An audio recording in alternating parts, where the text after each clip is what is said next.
or she left, but she did the sound design for the first film, El Itinerante. So I wanted to acknowledge that we have other artists among us. I don't think we have anyone online, so it's just us here in person with our bodies. I want to talk a lot about bodies. And I will begin by saying that your films, especially your two films, but also the others in the program, made me think a lot about movement. And yeah, movement of the bodies. In yours is more choreographed and intentional and directed. In yours, Pauline, there's also intention in following the hands, the movement of the hands, the movement between people, and your camera follows what happens, but also emphasizes the labor of the hands. But there was also movement from the work, from the professional to the personal. And there was this sense of community that I would like to touch on, that transpires in both your films. So if you'd like to address, I don't know, the movement in any way you'd like, if you can start from, and the movement of the camera, of course, that's what we do as filmmakers.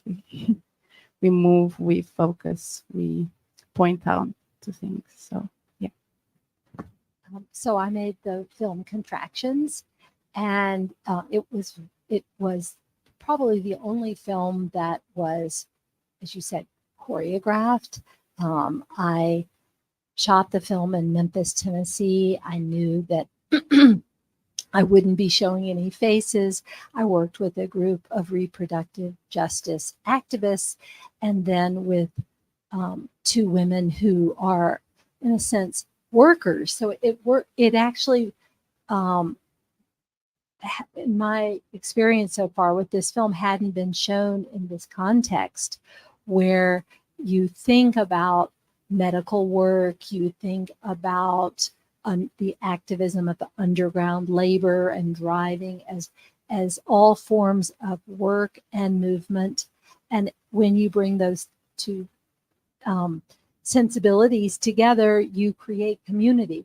And I definitely thought that all the films here revealed something about the interior world of workers. So especially in the last one, we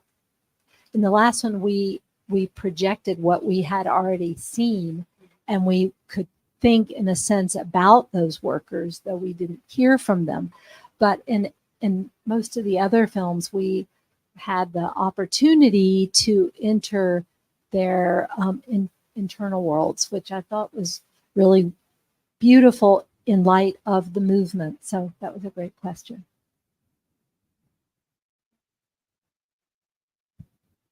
Can you hear me?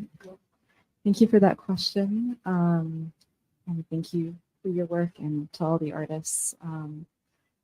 That's a great question because from the films in this chunk of the program, I would say mine is perhaps the most traditionally ethnographic in a way, and I think movement in that regard is really based on a kind of trust. The ability to trust yourself behind the camera and the ability to enter community and build trust.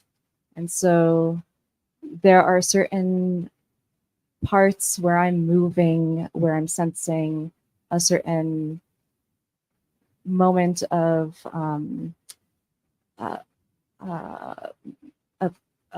interiorization in some of these folk, and sometimes a form of distance, and it's a bit of a choreography and a way of sensing what others are projecting and what they're feeling and how they're accepting or not accepting the presence of a camera. I think also duration plays a huge role in this, of course. To make an ethnographic work, at least in the way that I made this piece, was a lot of following and following continuously. And part of that was really trying to convey to the people I was filming that I'm there kind of to stay. And I would start the day with them and I'd end the day with them. And that was very important, that they saw me as a kind of worker as well, if not working at times harder than they were in certain moments. And so I think duration plays also a big role in understanding what the role as a filmmaker is for them. Oftentimes in these spaces, when you come with the camera, you're immediately perceived as media. And so I really wanted to break away from this preconception of this is the media, and the media is here to take sound bites and leave.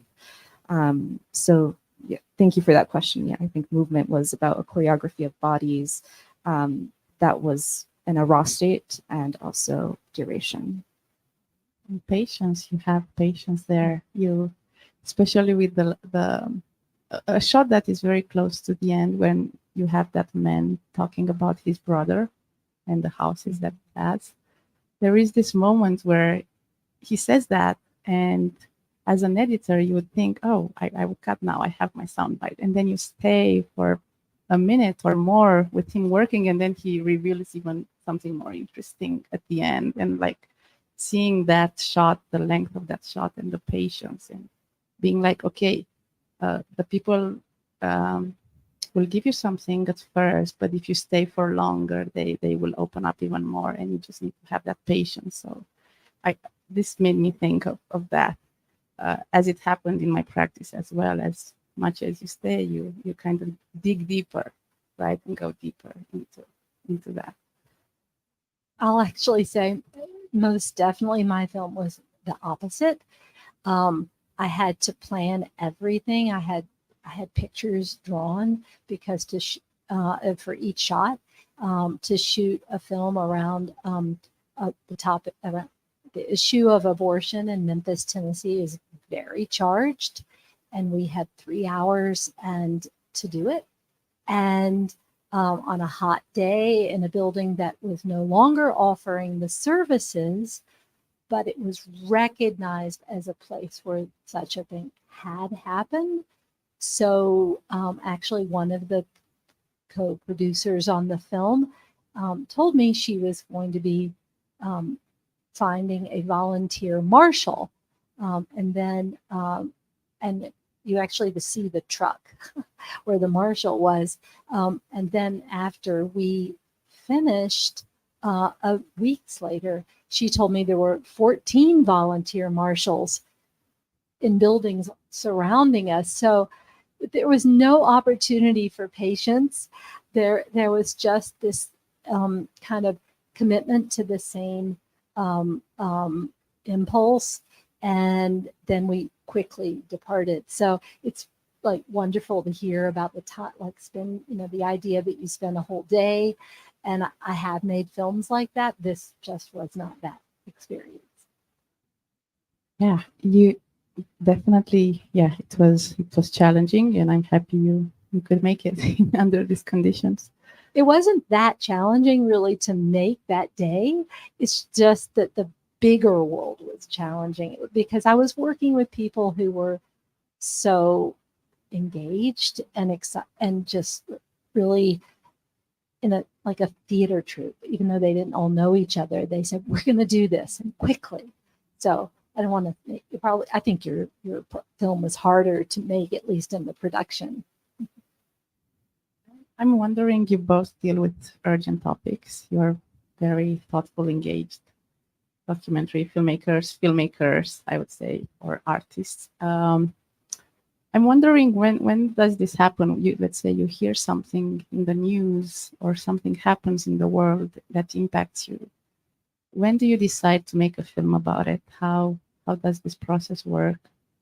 And I'm thinking more about your piece here because it feels very urgent, and you acted kind of right away with this film. You had this impulse to make something about it right away.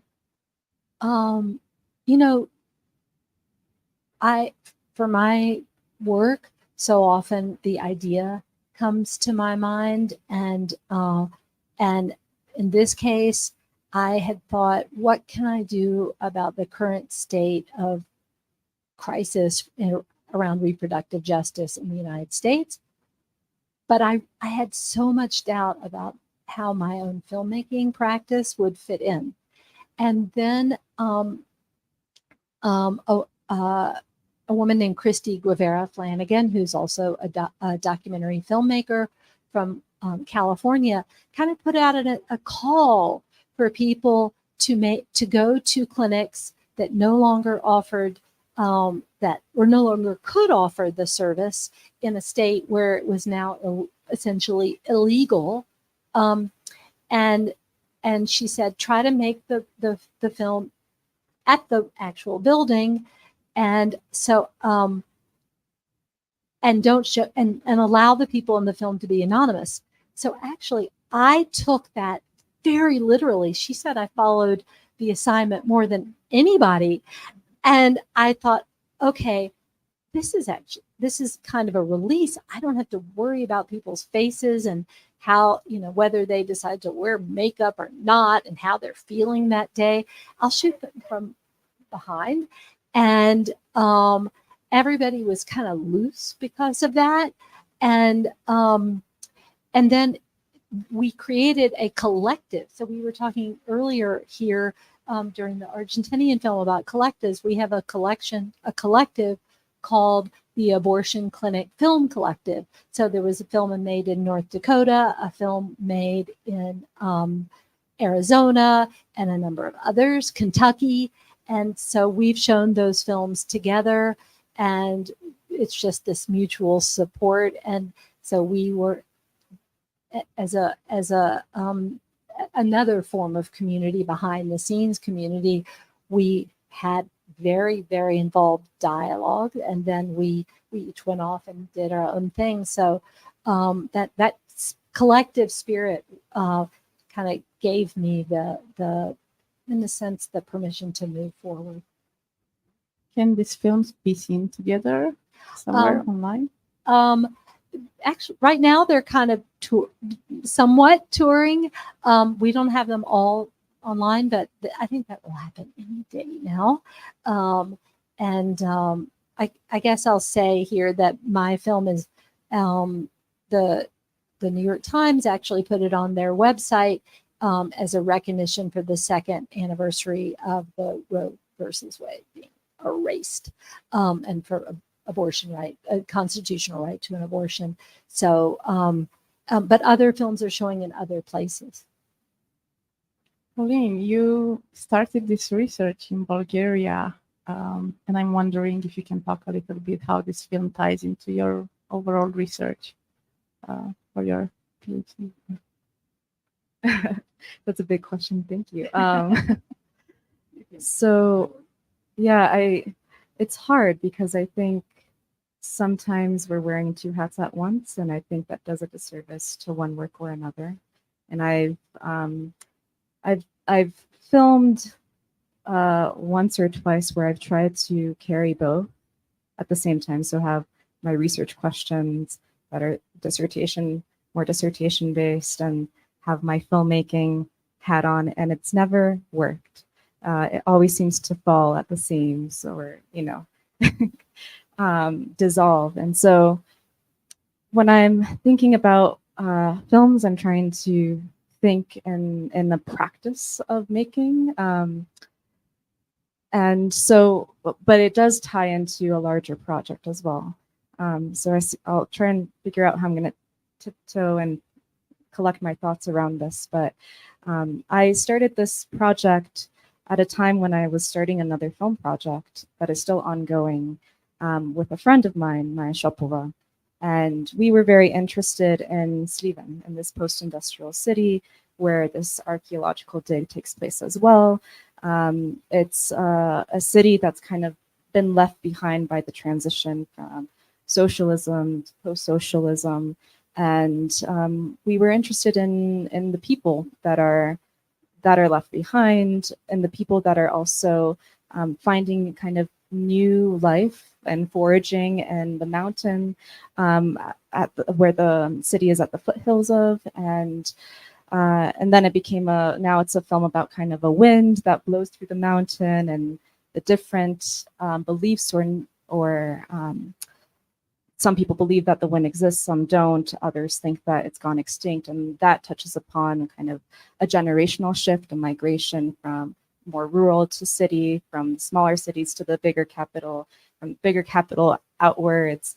And it also speaks to climate change. And so that has been an ongoing project. In the midst of that, we had started that first year following an herbalist very closely, and it was starting to feel like we are going to be trapped and making a portrait of someone instead of a portrait of a place. And I got interested in archaeology because my dissertation is thinking about archaeologies, plural, kind of media archaeologies, but also archaeology proper, and where those two disciplines might meet. And so with that interest in mind, I wanted to spend more time in an archaeological site, and I found it to be actually very generative and meeting people. And so a lot of these people, it kind of became almost an ethnography that became a casting call in a way for this film that is a docufiction that we've been working on for the past several years. And so by meeting some of these people, they're now being looped into this other project. But I think maybe to speak a little bit to the news question, like, I don't respond to news. I don't have that relationship necessarily to the world, but I am interested, this is a caveat, but I am interested in news images and kind of the absurdity of some of these images and how they're constructed, and particularly at a point of transition within the news media in Eastern Europe and what that looks like and what that means. And you see cultural conditions very vividly in a humorous state as well.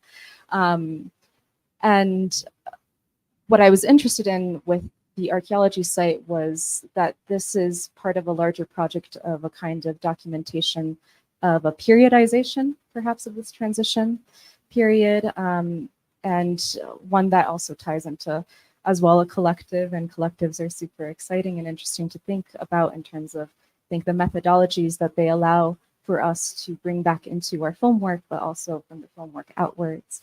And it's a collective that thinks about heritage, critical heritage studies and environmental studies, and particularly ruin sites that are kind of foraged in new ways, or the afterlife that's left behind on them. And it's using film as well to capture and prompt artists and collaborators to respond in new ways. So thank you for that question. Bit of a Thank circle. you. No, it's great. I would like to open up for questions from the audience. So if you have any comments, questions. Yeah.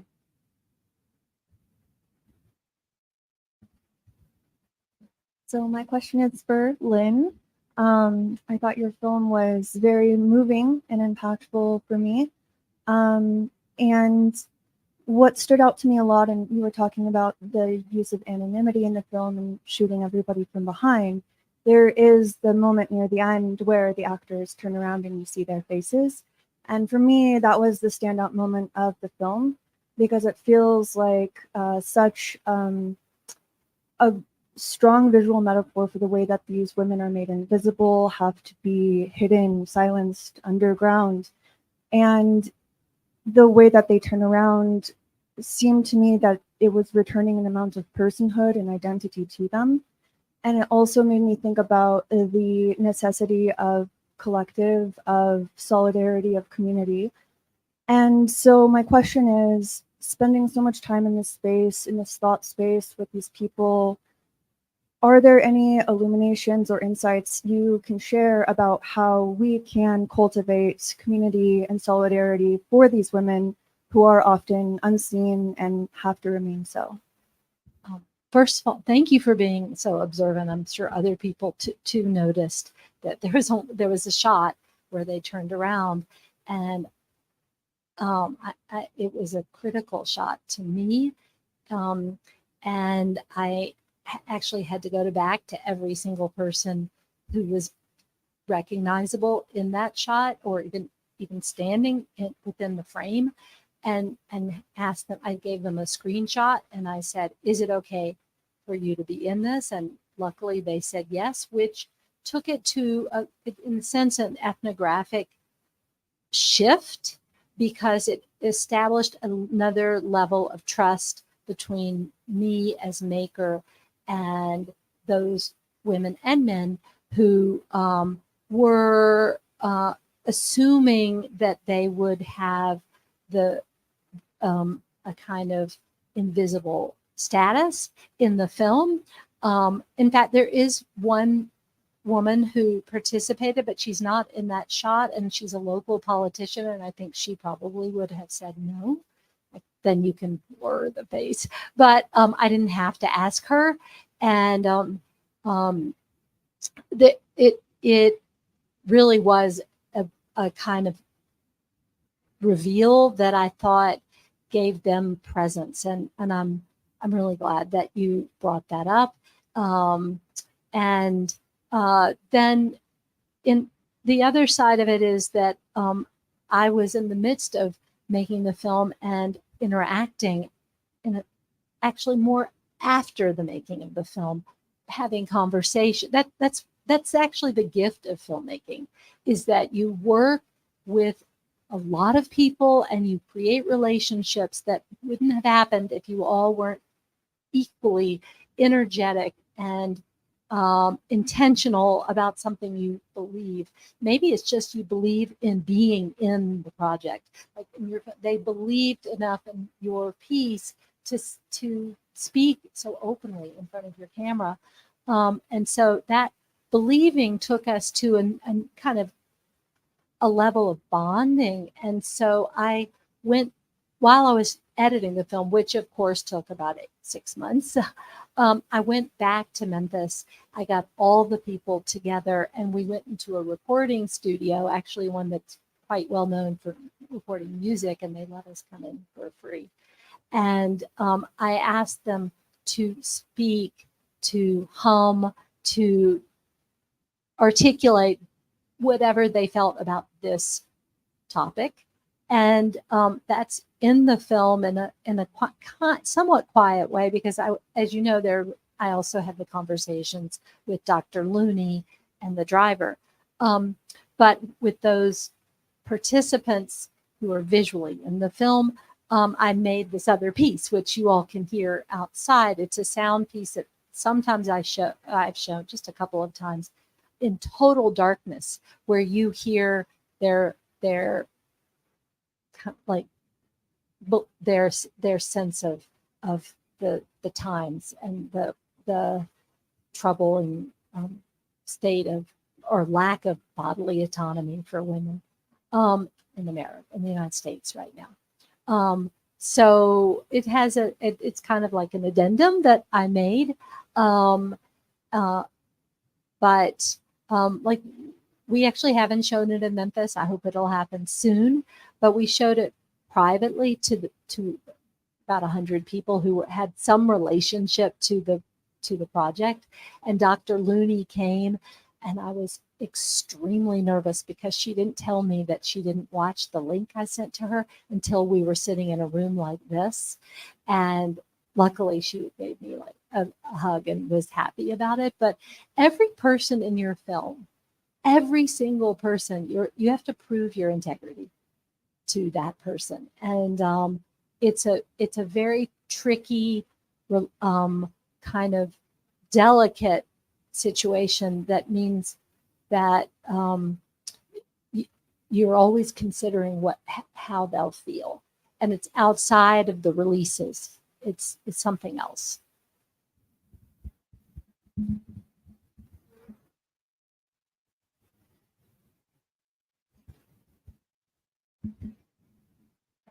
Thank you both so much. I loved your films in this program. But just to follow up on what Lynn was saying, Pauline, could you tell us a little bit about what it was like to show the participants the finished work? Yeah, they had a kick out of it. Yeah, they were embarrassed too, a little bit, shy, but they enjoyed sharing it in community with each other. And it was interesting because the sound wasn't working well and the place I was screening, but they all know their lines. Like it's as if they had scripted. And I think part of that has to speak to like long tales, is that what it's called? Or like anecdotes, that are constantly being told, that are told in different environments to different people. And a lot of these anecdotes get repeated in many ways or different ways. So that was very interesting for me to experience. Yeah, thank you for that question. Actually, you're Lily, right? Liz. Oh, I'm sorry. The Lily is. Oh, okay. Okay, I wanted her to talk about working with Tiff on the Mexican film, but that. Yes. Lana? Love both your films. Thank you so much. I have a question, for Pauline along these lines. I was curious about the level of direction you gave the participants, because the camera is so close into them for most of the movie, and they're not looking at the camera. And I kept thinking, well, she must have told them not to look at the camera. And then suddenly, toward the end, the man looks at the camera and speaks to the camera. The last two guys. So, and I thought she must have given them permission to speak to the camera, but I don't know if that's true. I gave no direction. Suddenly, he was inspired to talk to you. It's also editing. It is definitely editing. Some were shot earlier and others shots were done later.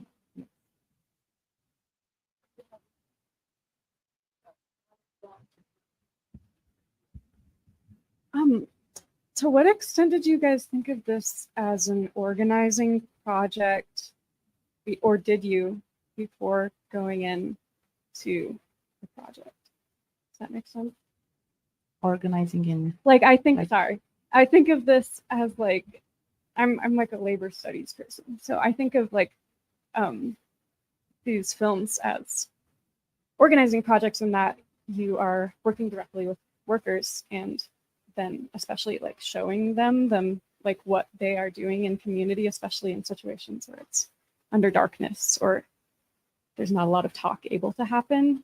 Like, I guess I view this as almost like a labor organizing project in like I under actually call to had action. I really thought the same thing when we were watching these films. I really felt like this was a celebration of the work that people do for other people, whether it's a service or it's a product or it's a research investigation. It showed the interconnectedness of things, and so in my film, I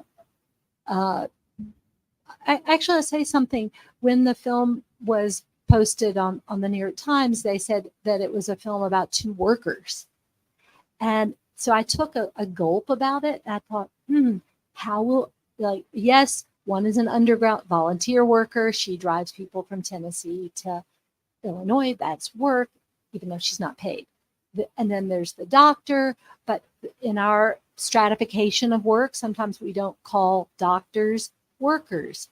And then I thought, wait a minute, that's fantastic to call to say that all of it is work, all of it is labor on behalf of one community, one for another, for the purpose of transforming lives. Or so I actually love that, and I was thinking about it in all of these films, and maybe the last one's on my mind with all the superimpositions, or actually the opacity, the layering, of one worker after another. So then you're actually thinking about the ghost of a worker when you see what the worker produced.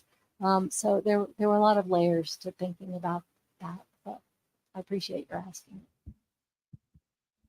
I think about building archives more than organizing movements. I think this is part of a larger project of oral history, for example. It's also a larger project in understanding, is there a periodization of a transition period? Has that periodization ended? Is it still ongoing? What does it mean? What does it mean to the people? And I think, you know, the folk I filmed, there are people we hold in contradiction, you know, and the multiplicity of selves as well. And that's what I'm interested in at least in my practice as a filmmaker. How it can be part of a larger archival practice in the sense that there are a lot of unofficial archives and a lot of archives that have disappeared since the fall of the Eastern Bloc and even before that, and what it means, you know, going back to Eric's earlier comment and a 10 a.m. panel days ago, you know, this idea of observation as a kind of preservation, but also how that holds itself and falls apart at the same time, what it means.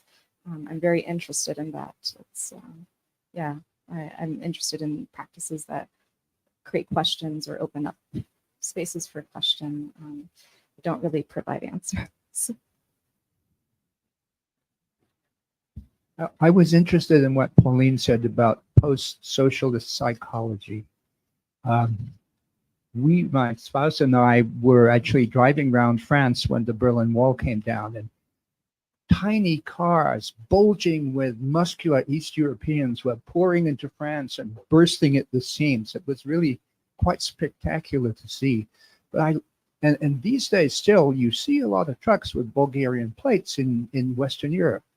And the guys in your film talked about nephews in Spain. So there's exchange, and they know that other West European countries are more wealthy and people have maybe more options in their lives. And really seemed from your film that they were unhappy not just with the political system, but unhappy with the options they had in their lives. And they looked really well nourished. And so there are definitely worse places to be. And I wondered if these were really glass half empty people rather than glass half full people, or if they know too much about how much better things are in countries further west. What's the story there? Great question. And Thomas and I had a conversation earlier today about the psychology of like the post-socialist person. And I'm interested a lot in cynicism that has permeated kind of the way that I feel like Eastern Europe holds itself together.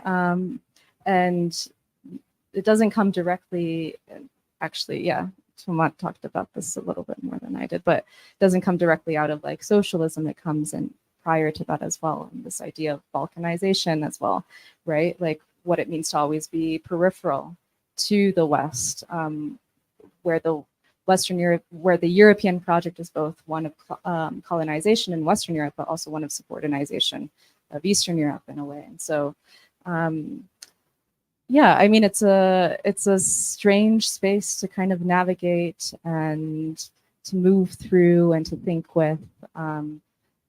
I come to this place through a diasporic lens.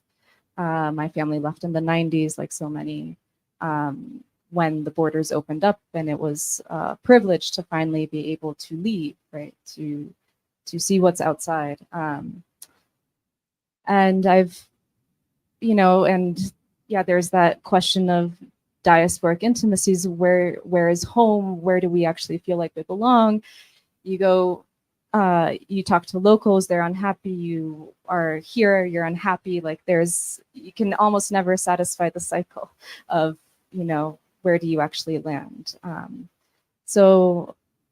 don't think that really answers your question in a way, but some ideas to throw out there. One more question. Can I ask a question? Now that my name came up on stage. So maybe it's a big question for a closing one, but I'll try. Both of your films, and actually this entire program called In Good Hands, the films engage, they're kind of ethical bets, or they make a kind of ethical bet. They raise stakes for themselves and for the issues and for the protagonists they deal with. But in particular, since we have you here and we're talking about these two films, you're engaging with different traditions of documentary more generally. And your approach is informed by these. So Lynn, in your case, it's documentary photography, it's performance, maybe, it's the history of activism or the history of politically engaged documentary cinema. And then Pauline, in your case, of course, it's ethnographic filmmaking, but it's also observational cinema, and more specifically, cinema verite.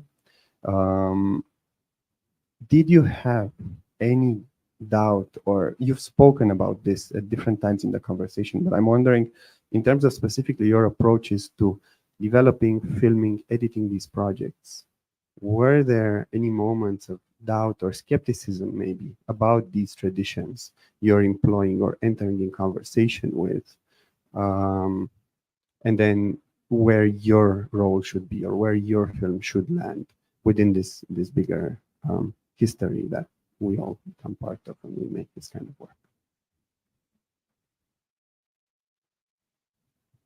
Sure. I mean, ethnographic film has a fraught history, of course, which I'm not sure I'm capable of speaking to and about as a film, like through the lens of a film historian. But I think a lot about Jean Rouche's work, and taking a camera and going up to people on the street and asking a question, having them respond. And I think about, again, I think it comes back down to that moment of trust that happens in a relationship you have, being behind the camera and pointing it at somebody, and you kind of know when that trust is gained and when it isn't. And being able to trust your instinct on that is so pivotal, so important, and grounding in a way, to be able to know kind of where that's leading you and where that may lead the relationship into, whether that's a place, a community, or what have you. Yeah, I think I'll leave it there for now, but I think it's been a question I've had for myself, but haven't had necessarily an answer quite yet to it. And I try to break away from the pure ethnographic by implicating self, by having a kind of a back and forth at one point that reveals, hopefully reveals a certain intimacy that I was able to build, or we were able to build amongst each other for like the 3 weeks I was there. I really love the term you constructed, the ethical bet.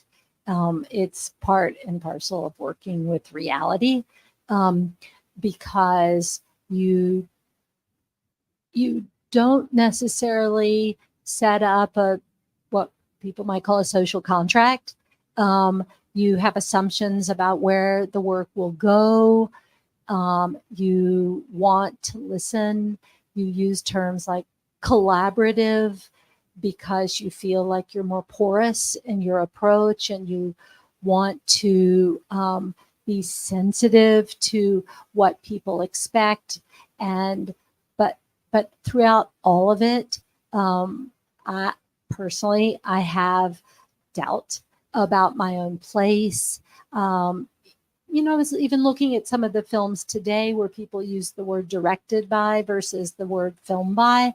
I almost never use the word directed by, because I'm more, I think of myself as a filmmaker more than a director, and I shift my role constantly. I certainly have made other films that might tell you more about what's swirling inside my mind, though this one does, but it doesn't necessarily use my words. But that dilemma that comes with in a sense, the nomenclature that is part of a convention of filmmaking, where our names appear very prominently, and then other people's names are featured or starring or supported by or thank you. And it kind of goes back to a model that is part of art making or literature. And so I even doubt that sometimes. And I'm working on a film right now where I hope it's an installation. So I'm actually thinking that's great because credits don't look good there. So I don't have to worry about how to name myself. But that's part of the, you called it ethical bet, because it was very much an immersion for me in another community. So I'm always trying to figure in that project, trying to figure out who I am as an outsider. And I think these days in to call it nonfiction, though I make mostly hybrid work, so it includes fiction often. But in this practice of working with reality, we are making it more transparent that those dilemmas are front and center. Thank you. Thank you both. Thank you, everyone, for coming.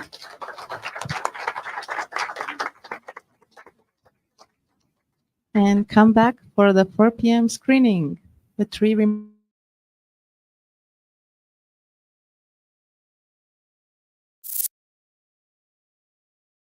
Lynn's audio piece outside. Yeah.